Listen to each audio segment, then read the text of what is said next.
CTV Calgary, local breaking news. Good afternoon. Students in dozens of schools across the city walked out of classes this morning to protest teachers being forced back to work.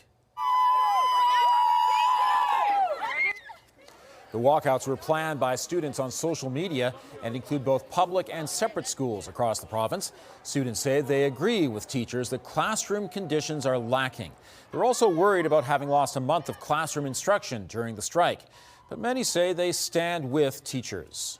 We're here today because we can't let this happen again. If the provincial government gets away with this, it sets a precedent, and this could happen in the future should any other union demand fair pay or better working conditions. The province used the notwithstanding clause to force an end to the strike. The Alberta Federation of Labour says that is a violation of teachers' rights, and a general strike could be the next step. Meantime, the province releasing more details about its plan to address classroom size and complexity. School boards will be responsible for providing data on the size of classes, as well as the different types of students in schools. Incidents of aggression and violence will also be tracked. School boards have until November 24th to submit their data. By January, those numbers will be made public and then released each year. The province says its classroom size and complexity task force will ensure every student gets the attention and support they need to succeed. More details about that will be provided in the coming weeks. A restaurant owner in Drumheller is now facing 11 sexual abuse charges involving 4 former employees who were all minors at the time of the alleged incidents. Bernard Germain is the owner of Bernie and the Boys, which was featured on the popular television show You Gotta Eat Here in 2013. Earlier this month, the 59-year-old was charged with sexual assault and sexual interference after a woman reported a series of assaults that allegedly happened when she was under 16.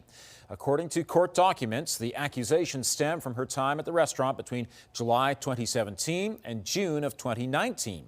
RCMP announced more charges today after they said 3 more people previously employed by Germain came forward.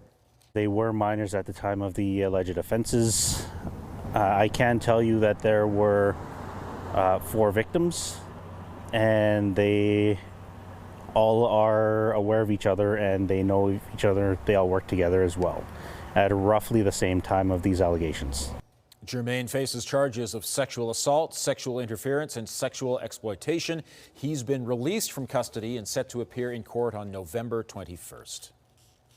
Calgary police have upgraded charges to manslaughter after a deadly fight outside a Northwest McDonald's restaurant. 2 men, both in their 70s, got into a fight in the parking lot last week. The injured man, Kwok Leung Lau, initially declined medical attention, but was taken to hospital a few hours later, where he died. 79-year-old Chu Man Yuen is now charged with manslaughter. The original charge was aggravated assaults. And Calgary police are searching for a black GMC pickup truck after a hit and run in the Northeast. It happened around 11 last night on 68th Street near 43rd Avenue. The pedestrian who was hit was taken to hospital. Police say his injuries were minor. Nearly 300 animals have been recovered in northern Alberta after a large-scale rescue operation. 16 animal welfare agencies from across the province were part of the 4-day operation in Valley View, with the Alberta Animal Rescue Crew Society, or ARCS, assisting RCMP in the operation.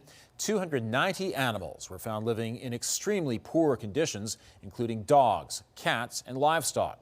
Several organizations are now looking for homes for these animals. Foster homes are going to be the most important thing so that we can make space. We still have 16 dogs that don't have placement and that are looking for somewhere to go. So the more homes that we can open up with fosters, the better, and the more places that these animals will have to go.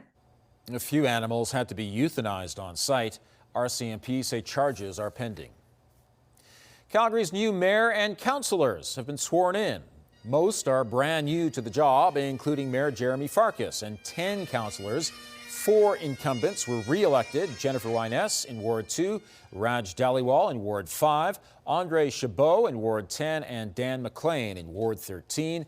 The mayor pledges to work together with his colleagues. We will balance the books, set clear priorities, and focus on what matters most: safety, affordability, infrastructure, and quality of life. We will make City Hall more open and more efficient. My colleagues and my friends, our work begins now. Today, Farkas is sharing his priorities for the city to a business audience at the Calgary Chamber of Commerce. The Toronto Blue Jays are one game away from winning the World Series, and last night's game in Los Angeles began in spectacular fashion. Game 5 is underway with a fly ball to deep left. Gone! The Jays' Davis Schneider hit the first pitch of the game over the left field wall for a solo home run. Then the next batter, Vladimir Guerrero Jr., hits another home run to make it 2-0. That's all the scoring the Jays needed as they held the Dodgers to only one run.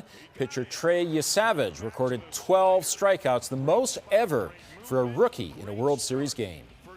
Yeah, it's a crazy world, crazy world. Hollywood couldn't have made it this good. So just being a part of this, I'm just very blessed. The final score, 6-1, giving the Blue Jays a 3-2 lead in the series. They flew back to Toronto overnight and will play Game 6 on Friday night. Thanks for joining us. We'll have more on the top stories coming up on CTV News at 5 and 6 or anytime online at ctvnews.ca/Calgary.